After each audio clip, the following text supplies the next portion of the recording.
you touched on it earlier when we were chatting that, the importance of little details like texting a player on his birthday, or perhaps after he has a big game. And I'm sure that's not in your job description, but that's something that maybe that you've picked up. Like when you touch on trust, how important are those little details in being in the relationship business? Yeah, I mean, I think it's huge.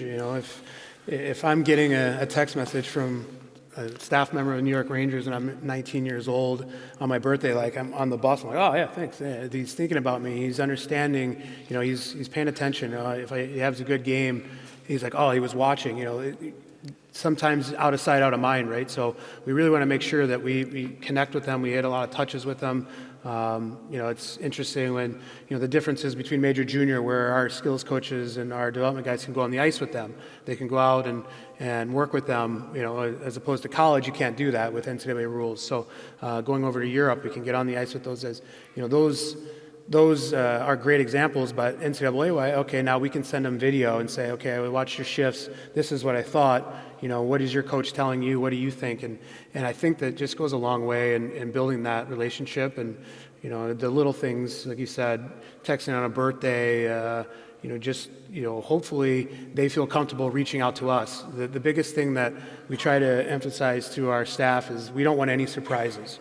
If somebody's going through something, they break up with their girlfriend, we want them to trust us and let us know that so that we can help them through it. And if we go to our scout, was going to a game and he's like, oh man, he wasn't good tonight.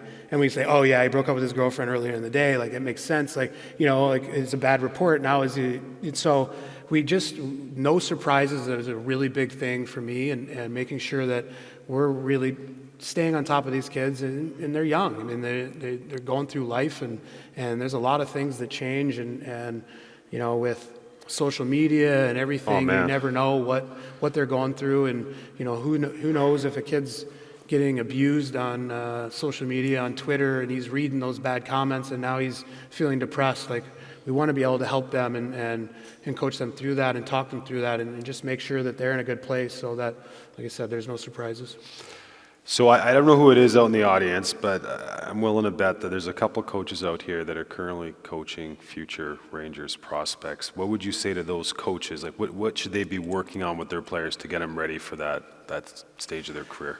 I think the biggest thing that at some of the minor hockey and younger or lower levels is the 200-foot game. We give a little bit of rope to our skilled players because we need our skilled players to score goals, right? I mean, you got to score goals to win games, but somebody talked about stick on puck. Oh, it's great. You don't have to teach that anymore. Well, that's not true. I mean, it's preached every day in practice, and back checking with a purpose through lanes and stopping at the house. I mean, that is done every single day in the NHL, and to let guys off the hook